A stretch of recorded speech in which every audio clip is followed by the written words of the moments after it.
निवडणुकीच्या तोंडावर शिवसेना नेते दादा भुसे यांची त्यांच्या मतदारसंघात राजकीय कोंडी झाली आहे। कारण काय तर भाजपच्या संपर्कात असलेले अद्वै हिरे यांनी भाजपमध्ये प्रवेश करत भुसे यांच्या खेळीला प्रत्युत्तर दिलंय। यानंतर जलसंपदा मंत्री गिरीश महाजन यांनी विधानसभा निवडणुकीत भुसेंविरोधात लढलेले आणि दुसऱ्या क्रमांकाची मते घेतलेले बंडू काका बच्चाव यांनाही भाजपमध्ये प्रवेश दिलाय। नाशिक महापालिका आणि नगरपालिका निवडणुकीच्या पार्श्वभूमीवर महाजन यांनी भुसेंना मोठा धक्का दिला। लोकशाही प्रक्रियेमध्ये ज्याला त्याला ज्याचा पक्ष विस्तार करण्याचा अधिकार त्या ठिकाणी आहे आणि खूप तो अगदी आंतरराष्ट्रीय पातळीवरचा एवढा विषय नाही। मालेगावच्या जनतेने ज्याला त्याला ज्याची त्याची जागा दाखवलेली आहे।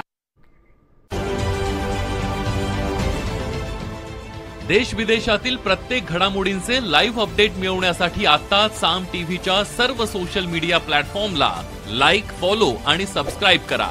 तसंच सर्व नोटिफिकेशनसाठी बेल आयकॉन प्रेस करायला विसरू नका।